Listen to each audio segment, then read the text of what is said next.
Hello everyone, my name is Rebecca, and welcome back to... Okay, I gotta take this thing off, it doesn't feel right.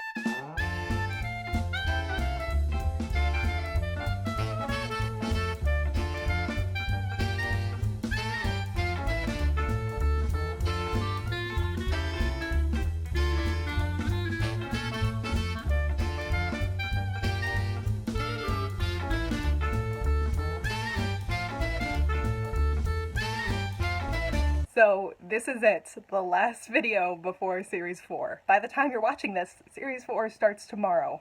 We've actually made it. This period of time, not just this last year making these videos, but the last 3, has been maybe the most meaningful part of my entire life. And while I am a bit sad to see it end, I'm far more excited to see what's about to happen and how it will change everything. That's what this video is about, just building up your excitement even more. Because after all of these months and years, it's about to happen. First though, I briefly want to touch on a couple of topics that were originally going to get their own video before I realized how long these things had to be for me to cover everything I wanted to. The first of them is the 5-act structure. If you've taken any film study classes or even watched that kind of video on YouTube, you're probably already familiar with the 3-act structure. 5-act structures are more uncommon and are probably most recognizably used in Shakespeare's plays. From some 2014 interviews, we know that the writers have planned 5 series of BBC Sherlock. And if we want to consider each series as its own separate act, we can guess that BBC Sherlock is following a 5-act structure. Now, what happens in each act really depends on if the work is a comedy, here meaning it ends with a marriage, or a tragedy, here meaning everyone is dead. Given how much the writers love these characters and this story, we can guess they're going for the former. I've linked to a basic rundown of the 5-act structure down below, but the most important thing to know for this video is that it's not completely uncommon for a couple to get together in the 4th act of a Shakespearean comedy. And in the case of BBC Sherlock, it makes the wedding happening in Act 5 a lot more plausible. Secondly, I want to talk about the misconception that BBC Sherlock always has emotionally devastating cliffhangers that leave the audience in agony. This is an idea that probably started after the Reichenbach fall, but it isn't even true in that episode. Let's start with The Great Game, which had the only actual cliffhanger on the entire show, leaving John and Sherlock trapped in an impossible situation with Moriarty, and us wondering how they'd escape. You can't be allowed to continue. You just can't. I would try to convince you, but everything I have to say has already crossed your mind.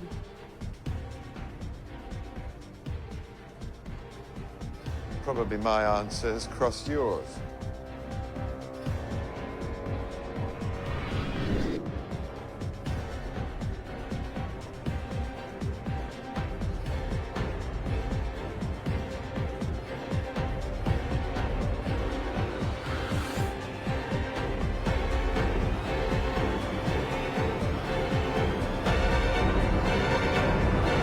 Like I said in my thematic analysis, this was probably done because the writers didn't know if they'd be able to continue telling the story, and so likewise didn't actually know if they'd be able to free Holmes and Watson from everything Moriarty represents. And I wouldn't exactly call that cliffhanger emotionally devastating. The Reichenbach fall fits that element more, but not its ending. Think about it. They could have cut the final scene with John walking away from Sherlock's grave.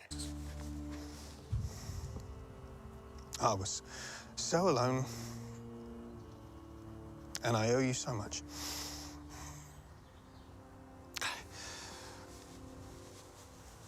But please, there's just one more thing, mate. One more thing. One more miracle, Sherlock, for me.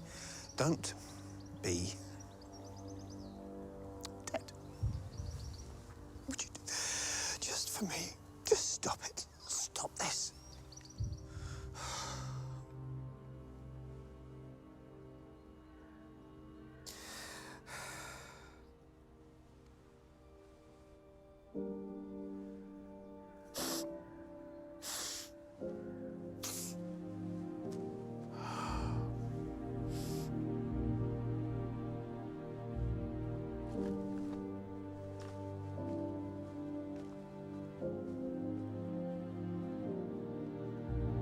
But they didn't. The camera pans over and we see that Sherlock is alive.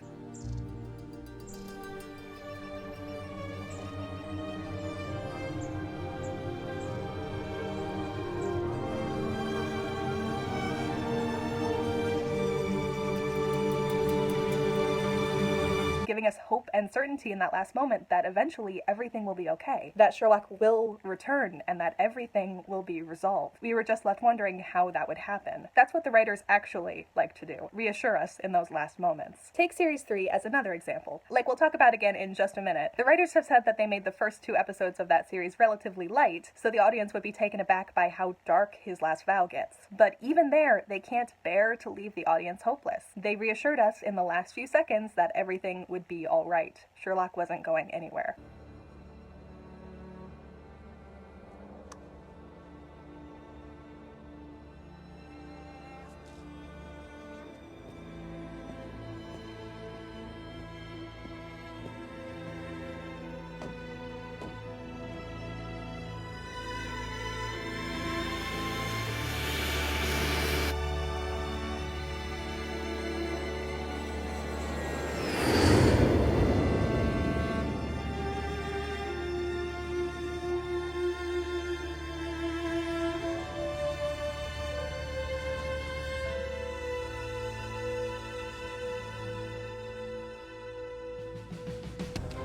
Well, if he is, he'd better wrap up warm.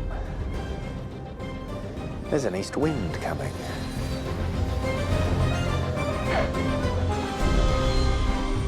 And does it get more reassuring than the last few minutes of The Abominable Bride, where the writers tell us that Holmes and Watson were made as men out of their time, and that BBC Sherlock will give Holmes everything he's dreamed of for 130 years?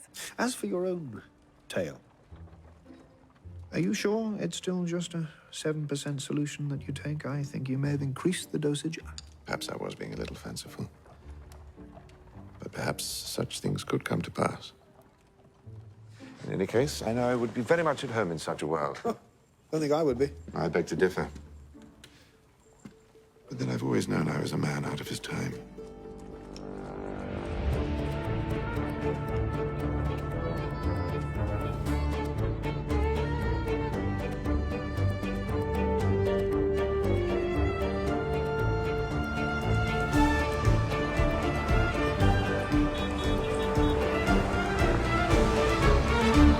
Even in the darkest episodes, they've established that they like to leave things on a hopeful note. But like we'll talk about in a minute, we can guess that more than just the last few seconds of the final problem will be happy. And that's the point here. You're not about to see some horrible, traumatizing thing. Yes, the first 2 episodes, and probably the first portion of the final problem, will be very dark. But at the end of it, there's a bright, shining light. Remember who's making this, and how much they love these characters. Remember that the BBC is looking to air landmark LGBT content that becomes culturally iconic, and understands that those landmark moments include visuals of LGBT intimacy, something like a kiss. BBC Sherlock has always been leading up to the moment where it's revealed that it's been a love story all along, and everything they've told us about Series 4 has let us know that the landmark moment is happening now. Before The Abominable Bride even came out, Mark Gatiss was already telling us that Series 4 was going to be life-changing. When filming started, Mark and Steven told us what made this upcoming series so very special. Sherlock Series 4, here we go again. Whatever else we do, wherever else we go, all roads lead back to Baker Street,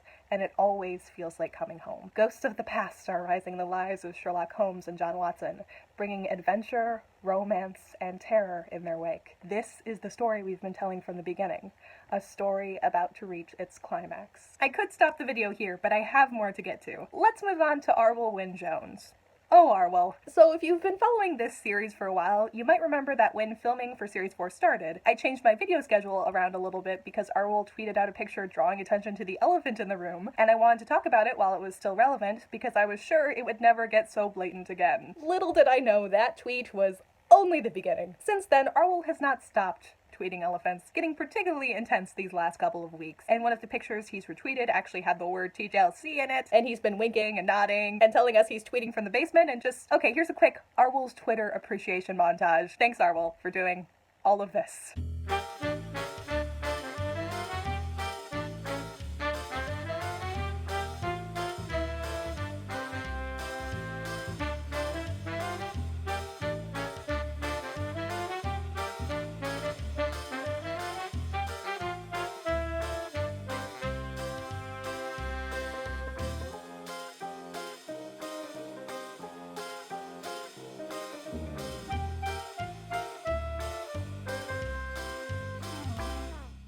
seriously, how did we get so lucky to have the people making the show we love us back? Tangentially related, at a recent publicity event, the elephant was placed on the mock-up 221B mantelpiece, despite it never appearing in the modern version of 221B. And in a recent PBS Q&A, Mark and Steven played very coy about the use of elephants on the show. More on that event in a minute. Next, we have to go to the BBC Worldwide LinkedIn page, which seems like a weird place to go, I know. But for the majority of this year, the header of this page, which again is being used to recruit people to work for the BBC, was a picture of Sherlock with the phrase, "Be a part of making history." Don't stop us now.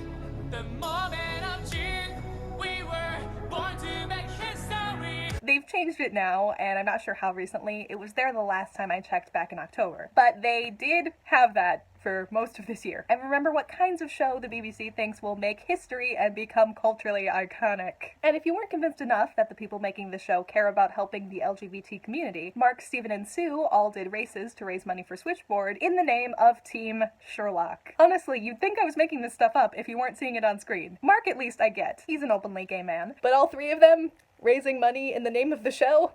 Come on! Near the end of filming for what we now know is the final problem, one night after a lengthy night shoot, the sky was suddenly filled with fireworks to celebrate Ben's birthday. I'm just saying they've already set a precedent for filming video diaries of the most important days of filming, and wouldn't it be nice to have the Kiss Day video diary end with literal fireworks? Which leads us to Comic-Con. Stephen Moffat went hard right out of the gate and started going on about how the last episode of Series 4 is insane wish fulfillment. He also happened to talk about LGBT representation that day and mentioned how you have to do it slowly and gently, echoing something Mark had said in the past about doing it softly, softly. Almost as if this is something they've talked about quite a bit. And in fact, we got proof of that the next day. A person asked if there would be any LGBT representation in Series 4, and Mark lied and said no, as they always do, but then mysteriously swerved to talking about how a TV show should be allowed to have the kind of gay and bi characters it wants to, and not be burdened with having idealized gay characters. You should be able to have real, flawed people. His hypothetical list of characters raised some alarm bells. For me personally, as a gay man, the problem is of trying to burden popular series or popular films with having to sort of carry everything at once. You know, see, it's very difficult to have a gay baddie, because then the danger is like, oh, you're saying that gay people are bad. Whereas, you know, that's the point is that everyone is all shades of everything. That's life. Obviously, when there was far less representation, that's a bigger burden. But now I think there is much more. I think we should be all be a bit more grown up about it and allowed to say, you know, you can be a grumpy bisexual person. You can be a very camp gay person, you know, all sorts of things. But he then went on to say that including those kinds of characters wasn't just for the sake of it. It's part of the story they've been telling since the beginning. But we're not trying, you know, we don't have any agenda like that. We just want to, we're doing the show we're doing. That doesn't mean we're going to suddenly out a character or anything just for the sake of it. And then Steven chimed in and started by saying that characters on his shows never have those kinds of conversations. Has to be done with such, I think, intelligent delicacy too. I mean, the fact is, it's a danger if you make that their character know. The reality of shows like Sherlock and Doctor Who is the subject of who you prefer to date is unlikely to come up in the middle of the crisis. Because it doesn't come up in normal conversation, and there aren't any normal conversations in Sherlock or Doctor Who. Despite this conversation happening in literally every episode of the show, and especially in the episodes that he himself has written. What do real people have, then, in their real lives? Friends? And people they know, people they like, people they don't like. Girlfriends, boyfriends? Yes, well, as I was saying, dull. You don't have a girlfriend then? Girlfriend? No, not really my area. All right. Do you have a boyfriend? Which is fine, by the way. I know it's fine. So you've got a boyfriend? No. Right, okay. You're unattached, like me. Fine. Good.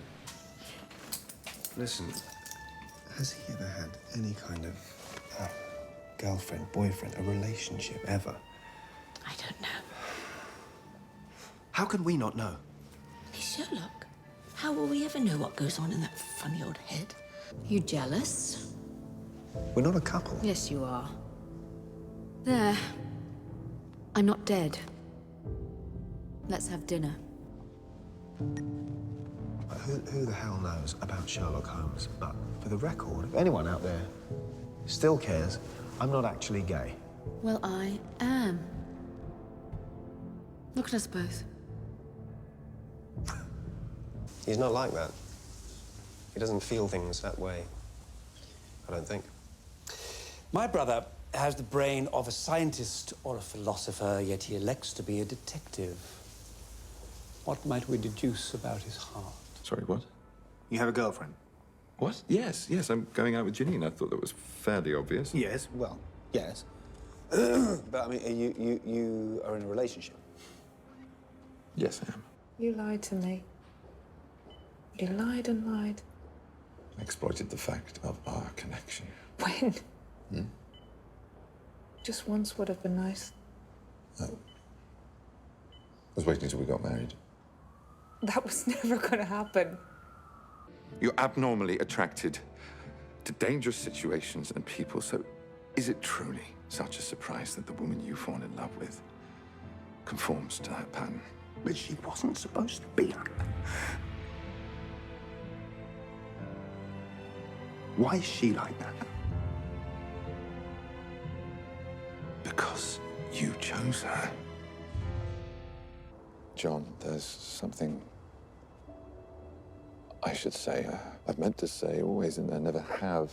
Since it's unlikely we'll ever meet again, I might as well say it now. Holmes, against absolutely no opposition whatsoever, I am your closest friend. I conceded. I am currently attempting to have a perfectly normal conversation with you. Please don't. Why do you need to be alone?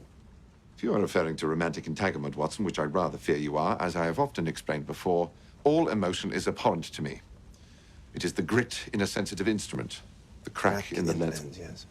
Well, there you are. You see, I've said it all before. No, I wrote all that. You're quoting yourself from the Strand magazine. Well, exactly. Those are my words, not yours. That is the version of you that I present to the public. The brain without a heart. The calculating machine. I write all of that, Holmes, and the readers lap it up, but I do not believe it. Well, I've a good mind to write to your editor. You're a living, breathing man. You've lived a life. You have a past. What? Well, you must have had... Had what? You know. No. Experiences. But then went on to give a truly beautiful speech about how important it is for young LGBT kids to see people like them on TV, and that it's something that all of television has to get better at. But I think it's important that kids watching television see themselves on screen. I think that's important. It's very, very important. But to add to that, it must be done in a way that it doesn't seem as though you're forgiving them. You know, so often you can say, this person is gay, but they're a perfectly normal person too. Well, to a kid, you're saying, I didn't know it was in question. I didn't know it was a doubt until this point. So you have to be careful with it. But yes, the representation is hugely important, and it's something all of television has to get better at. It became blindingly obvious that this was something that Mark and Steven had talked and thought about a lot, and was something they cared very deeply about. And that combined with the backgrounds of these writers. This is, by a long way, my favorite Sherlock Holmes film. And really, although it's difficult to say what's your definitive favorite film, it's probably my favorite film. I think it sort of does everything I want a film to do. I saw it when I was very young, and it profoundly affected me. I think it's both a brilliant, respectful homage to Conan Doyle, and yet an incredibly irreverent take on it. Well, I am honoured this evening.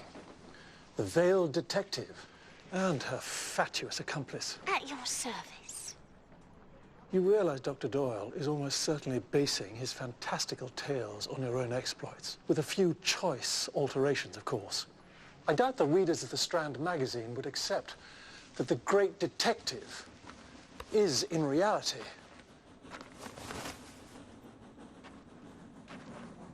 a woman and her suspiciously intimate companion. I resent your implication of impropriety. We are married. I was not initially keen on the Society of Apes, but I made the most elementary of errors. I fell in love. There you go. Just a standard electrocardio restart. She'll be fine. Are you all right, my love? Can you hear me? Ah, it is a relatively simple thing.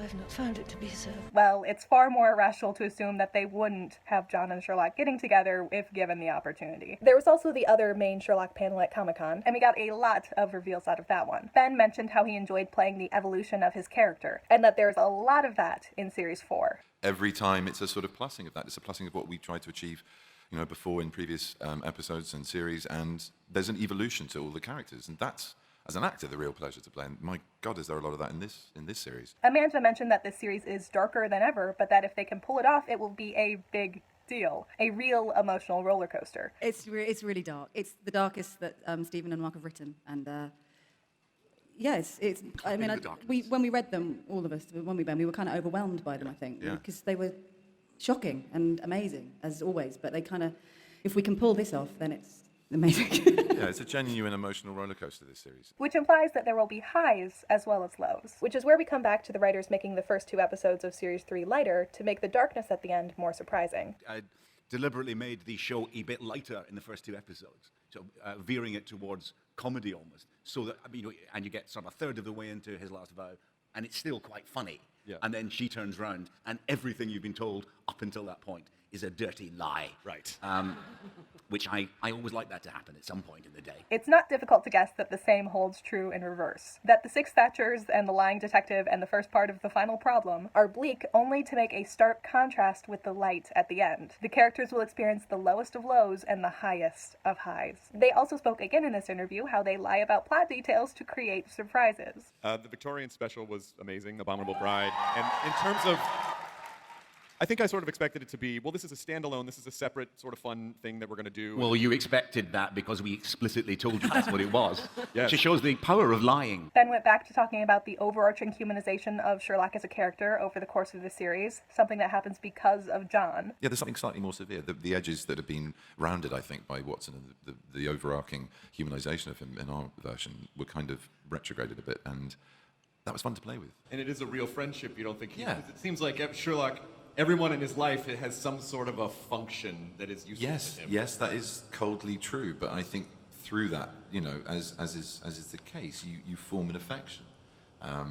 And while that may be a weakness to a degree for other people that try to attack him and use those soft points, those targets, in the end, it makes him a greater person. And that led to this delightful moment where Ben accidentally let it slip that things are in fact going to end well. And, it sounds a bit soppy, this. No. Love conquers all. The characters, specifically in context, Sherlock and John and their relationship, will overcome the dark situation because love conquers all. Yes, we were born to make history. Real quick, let's watch that again so you can see Mark and Steven's reactions. It really is kind of a conspiracy sometimes. There were a few other bits and pieces from that weekend, like Ben again referring to the fact that John makes Sherlock more human over the course of the series, and then talking about how Sherlock starts the series with a very limited sex life, which seems to imply that John will be helping him in that area too. I think so. You know, he's a hero for people who are slightly different, and I think the oddities are self-imposed. They're all about kind of getting a better craft, better work ethic, a better kind of, or just being able to do his job better. And I think what's happened during the series, the whole arc of all 4 of them, is his humanisation through Watson and his interaction with the world thanks to him, which means, you know, get to a stage where he becomes better at his job because of that as well. He realises in order to understand the world, you have to be part of the world, and that's been a lot of fun to play. So yeah, and I think that's what he meant by his strangeness. He starts out as quite a lone figure. He cuts himself off from sort of certain sensory pleasures. Has a very very limited sex life, let's say that, and all for the cause, all for being the world's #1, you know, leading consultant detective. So, yeah. Thank you. It is insane wish fulfillment. Who knows? And then there's this interview with Amanda, which was kind of the highlight of the whole weekend. This one is the best series for me. And this one for me is, I keep saying to people, if we pull this off, it will be television history. I think it really will, because it's kind of groundbreaking. They've done something again, these guys, that's never been done before, and it's dead exciting. You seem confused. I don't know what that is. Yeah, you know what it is. I'm not saying any more.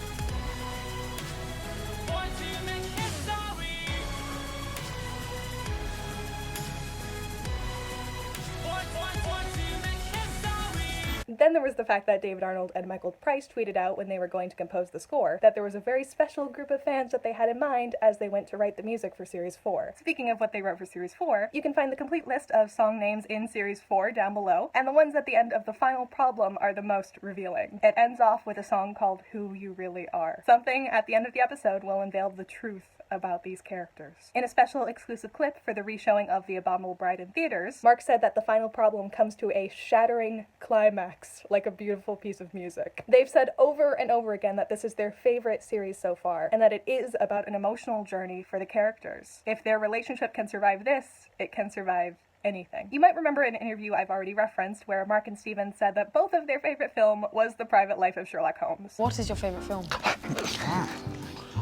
I wish I'd chosen a film with a shorter title. Done. I think Mark said The Private Life of Sherlock Holmes.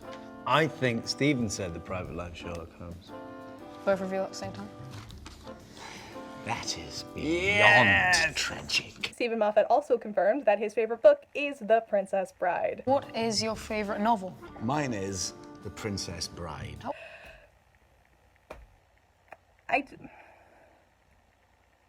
Stephen also said that out of all of the writing in his entire career, he was most proud of A Scandal in Belgravia. What piece of writing are you most proud of? Oh, I know. Yes, I'm going to say A Scandal in Belgravia. Correct. In other words, he was most proud of his rewrite of The Private Life of Sherlock Holmes that gave the film a hopeful ending. In the Tumblr Q&A, Stephen hinted that that's now changed. His new favorite is The Final Problem, presumably because it resolves the truly desperately unspoken element of that film, the romance between Sherlock Holmes and John Watson. They also alluded to drink code in that interview, with Stephen saying that Mark handles the tea and refused to play along with people calling TJLCers a cult, saying that you shouldn't be afraid of it. You can make friends that will last a lifetime. Again, how did we get so lucky to have the people making this love us as much as we love them? It's like when we weren't focusing on water as much as we should have been, and so they released an over-the-top promotional image to help us get it. Speaking of that promotion, the rainbow effect on the text in that image, and several others, is the SMTPE color bars, which people have said makes it less incriminating, but since that particular test is used to see how far an image has been adjusted from its original form, and to bring the image back to its original state, I think it's even more damning. It just happens to also be rainbow colored. Speaking of unveiling truths, Sharonford, the hint for the final episode, was the original name of Sherlock Holmes, maybe referring to the fact that they're revealing something about this character that has been ignored since he was first created. And now I've put it off for as long as I possibly can, let's talk about the trailers just a little bit. I think I'm gonna get to them less than many of you are hoping. Sorry, trailer analysis is not my thing. It's hard to tell a lot from a trailer, but you can get a couple of things. Like, there's going to be a lot of water in Series 4. Something's coming. I'll know when it begins. And they're also going to be demons who have been waiting for a very long time. The roads we walk have demons beneath. And yours have been waiting for a very long time. And the most recent trailer was designed to lead the mainstream audience into the idea that the shattering climax that this series is building up towards is a love confession. What's the very worst thing you can do to your very best friends? Tell them your darkest secret. The worst thing you can do is tell your friends your darkest secret. And what is Sherlock Holmes' darkest secret? I love you. I very much doubt that these lines will occur in the same scene. But again, it was cut together this way to prime the audience for the idea that they've been watching a secret love story slowly unfold. That is the story they've been telling since the beginning. And they really have been planning this for a very long time. There was the interview where Ben talked about how he was most excited to be a part of the show after he learned how Mark and Steven would handle the relationship of Watson and Holmes and where they'd go with it. There was Mark saying that making Sherlock in the modern day allows for one big difference. There was Mark and Steven insisting that unless you think you're correcting everyone else, you shouldn't be doing something. You should be saying, now this is the way it should be done. And there was one time in 2011, before anyone was paying attention, where, when asked about John and Sherlock's relationship, they gave their usual lie about it not being more than a friendship, and then dropped a hint right in plain sight. And in the end, the ambiguity is what's interesting and not the solution, if you just say it. I mean, it's obviously much more fun for people to assume and for them both to get slightly affronted, but then not really see the obvious thing, which is they love each other, but not in a sexual way. Series 4.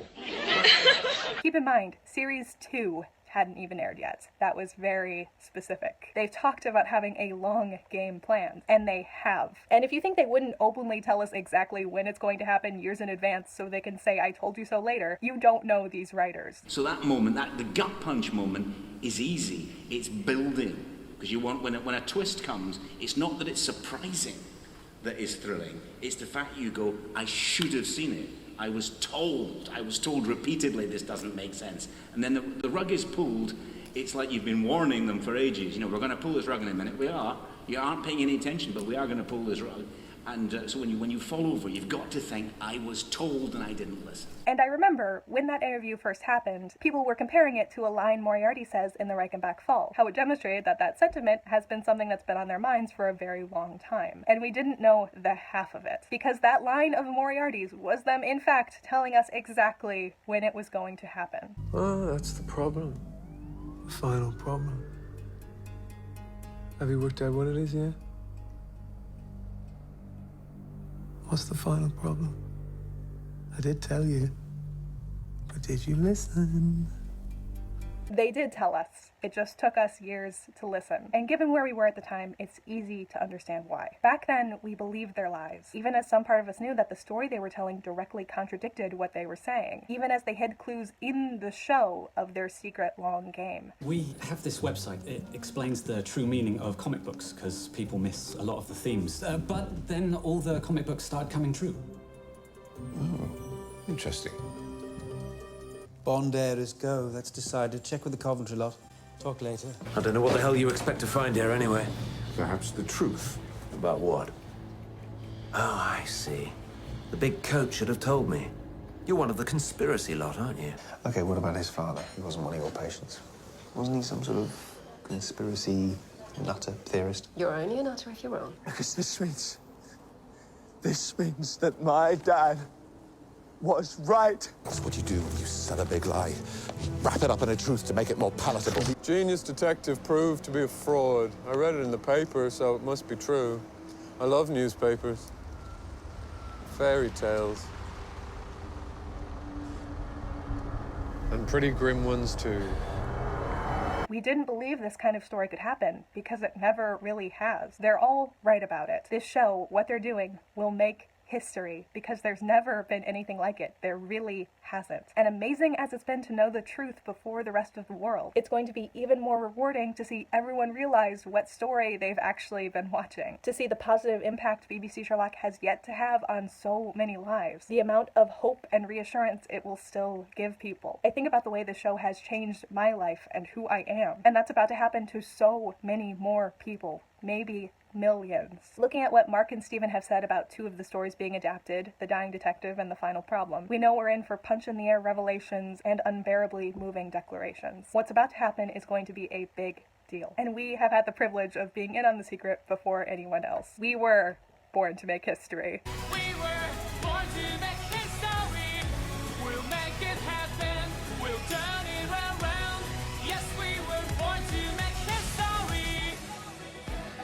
I want to thank everyone who has watched this video series, whether you've been here since the start or joined in the last couple of weeks. And to everyone who has taken the time to make subtitles or translations, a huge thank you. And I want to thank all of the people who have appeared in videos, Jules and Grace and Bronte and Fox, and everyone doing TJLC Advent, and Dan for helping me with the video on the score, and Stacy for editing those early scripts for me, and Oak for making my stop motion outros. And none of this would have been possible without being part of an amazing, brilliant community of other talented people. And I can't thank the meta writers I've referenced highly enough, especially Scully for doing all of the research to find most of the creator quotes I've referenced, and Natty, who inspires me so much and taught me how to watch the show in the first place. And of course, thank you to Mark and Steven for doing this, and to Sue and Ben and Martin and Amanda and Arwel and Joe Lidster and David and Michael and everyone else who has been a part of making this beautiful show that has already changed so many lives and will go on soon to change so many more. I'm not done analyzing the show just yet. There will be some videos after Series 4, but they're going to be a lot more spaced out, since I won't have the looming deadline of covering everything before it happens.